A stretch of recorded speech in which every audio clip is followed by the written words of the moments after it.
I want to really educate you guys before I start getting deeper. My team told me that, we really should start from the beginning. That way, a lot of these different videos that are posted on some of the old information are out there, and it kind of breaks down where we all began.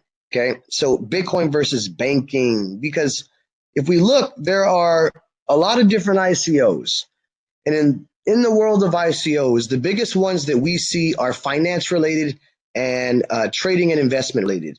And it's mainly because, again, we have not seen anything in terms of the first three industrial revolutions that would affect or affected the banking sector. This is the first time you're seeing technological innovations and advances affect the banking sector, clearinghouses, and settlement firms. So how cryptocurrency can and will disrupt the current financial system and is disrupting the current financial system. Why and how is it disrupting the current financial system is what we want to figure out. So the recent emergence of cryptocurrency has the potential to change the way that people buy and sell services. I'll say that again. It has a chance, not chance, but or not even potential. It will change the way that people buy and sell services throughout the world. So near the end of Bitcoin alone approached 14 billion in market capitalization. So Bitcoin and altcoins have gained a rapid momentum, but there's still much more room for impact. Each day, the amount of Bitcoins traded is equal to only 0.7% of the credit card transaction volumes in the US alone. Transaction values per day. So US credit cards are about 11.2 billion. This was in 2013. PayPal transactions worldwide, 493 million. Western Union worldwide, 225 million. And Bitcoin, as of 2014, for the last 6 months, was 78.2 million. Now, where are we at today?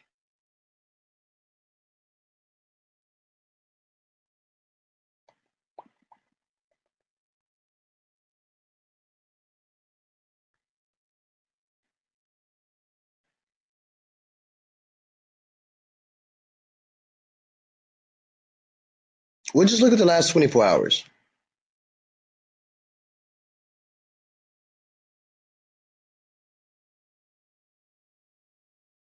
So, taking a look at Bitcoin, if it decides to load, come on. And the price is relatively low right now, 10.9. So you could see that alone in the last 24 hours, you got 6.7 alone.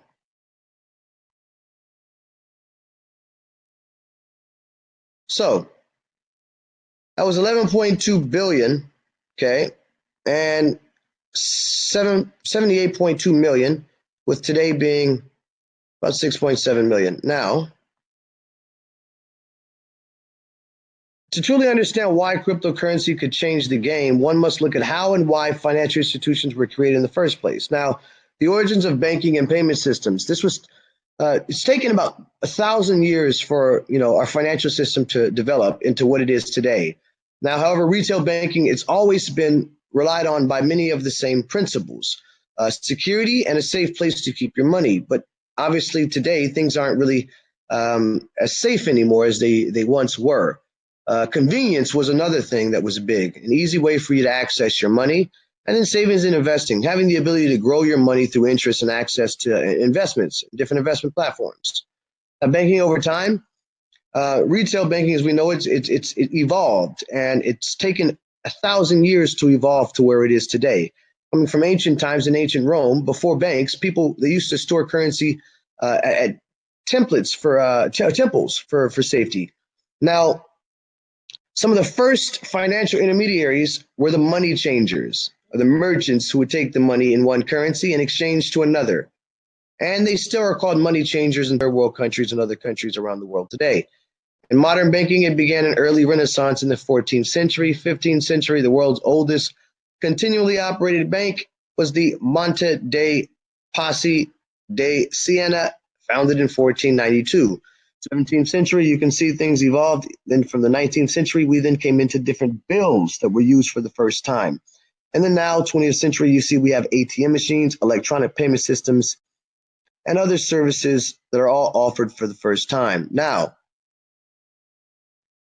the cost are well embedded in the system. You got different account fees, wire transfer fees, check costs, merchant fees, ATM fees, overdraft fees, etc. But it's not until today that people have a new method to bypass all of these different intermediaries and transact directly with one another. The innovation of cryptocurrency. So instead of having a person or a company as an intermediary in a transaction, we're able to use blockchain. So the quick rise of Bitcoin and these other altcoins is due to blockchain and smart contracts. So in just a short 6 years, the popularity of these cryptocurrencies has soared, mainly because of these public ledgers. Blockchain is a public ledger of transactions that is trusted, secure, and shared. Black Man talks about blockchain will change the world. Why? Because it doesn't matter who we are, what race we are, what nationality we come from, where we are in the world, what our financial status is, what we believe, what our religion is. Blockchain allows you to do business with anyone. And the biggest thing is it will help countries do business with each other. Each transaction is verified extensively by a network to be true, so it is near impossible for a fraudulent transaction. Other cryptocurrencies have spun off of the Bitcoin protocol, such as the ones we talked about. And then we also have Litecoin, which is big. And then there's new ones such as Purecoin, Namecoin, and Dogecoin, which was actually meant to be a joke experiment. Today, over 100,000 merchants are accepting Bitcoin, and it's growing. 2010, Bitcoin transactions per day were at 100,000. Now you could see they're roughly at about $75 million in average. Notable companies are Expedia, WordPress, Dish Network, etc. Now, what does it all mean? The marriage of concepts behind Bitcoin and cryptocurrency creates an opportunity to disrupt the traditional finance and even other areas of life. That's why you need to get in on blockchain, and here at Block Traders Corner, we're going to help you. I run a blockchain investment firm that invests fully in the blockchain sector, and we're coming out with our own token pretty soon. But I'm here to share information to be able to spread the word on the wonderful blockchain. Blockchain's peer-to-peer, and this is the biggest thing that is gotten in our way is just red tape, interactions without intermediaries. These intermediaries have gotten rich, and we have suffered, and some of us have starved, mainly because they're taking all the fat off the meat off the bone. Blockchain is a self-sustaining public ledger.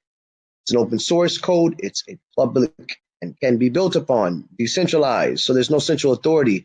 It uses cryptographic, enforces integrity of blockchain, examples of how it can and will disrupt the economy. Every year, billions of dollars go to companies that process transactions. In the digital age, this is as simple as transferring digits between computers.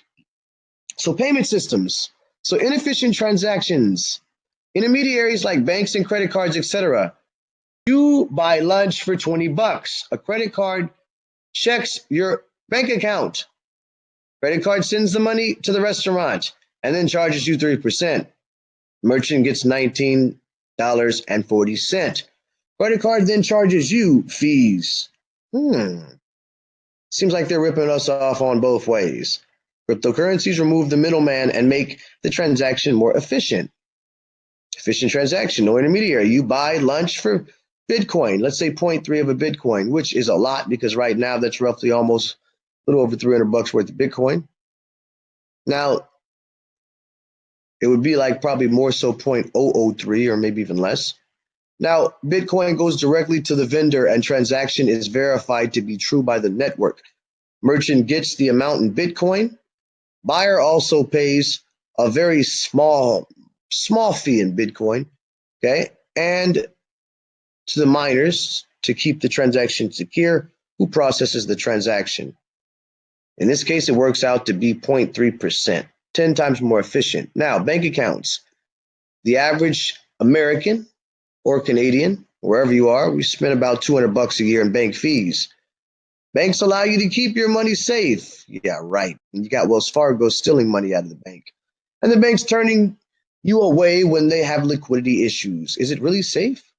But they do this for a fee. Risk is if the banks get a bank run or the fiat money with them that they have has future risks of inflation or deflation, you're in trouble. Bitcoin or cryptocurrencies removes the middleman and makes it more efficient. Again, winning the battle because it allows you to store your money in a safe digital form or a paper wallet at virtually no cost. It allows you to have a known supply of a currency that has a max supply at 21 million and it's not changing. So the risk, without a proper preventative measure, someone could break into the wallet. So you definitely want to keep a cold wallet and you don't give your keys to anyone. Down the road, because Bitcoin's open source, mechanisms such as blockchain can be built upon to spur even more financial innovation. Escrow services, digitizing hard assets such as gold for liquid trading. This is something that's going to change the world because this is what's all the manipulation and systemic risk is based on. All this trading and the shorting you see on all hard assets such as gold to suppress its price, even though we know the East has an appetite and is buying up a bunch of gold to hedge their bet on the fiat that's going to collapse when everyone realizes it's not backed by anything. But that's another rabbit hole that we don't want to go down with Alice. So let's bring us back. So we know that as they start cryptographically digitizing hard assets, it's going to change things. Then you got Bitcoin-based loans, insurance-related services. You know that the insurance companies recently started saying that, okay, I know that you got a life insurance policy, but you know what? You're too old. So your insurance is expired. You live to be over 100. A lot of them are expiring or canceling the contracts. Trading stocks, you can use it for Forex, bonds, and using digital currencies. We talked about peer-to-peer exchanges, getting rid of the manipulation and the middleman and the insider trading and market makers, trading against you on the other side of your trade, as well as payment systems, remittances, and connections to big retailers. And some of the less obvious areas such as stock exchanges, voting, and music distribution, a lot of this different stuff. I'm going to talk about how it will change stock exchanges next, and that's pretty big. Cryptocurrencies and the blockchain are changing the game fast, disrupting technology, and can and will transfer our economy. The mighty titans of the financial world. Yeah, baby, yeah. So let's talk about how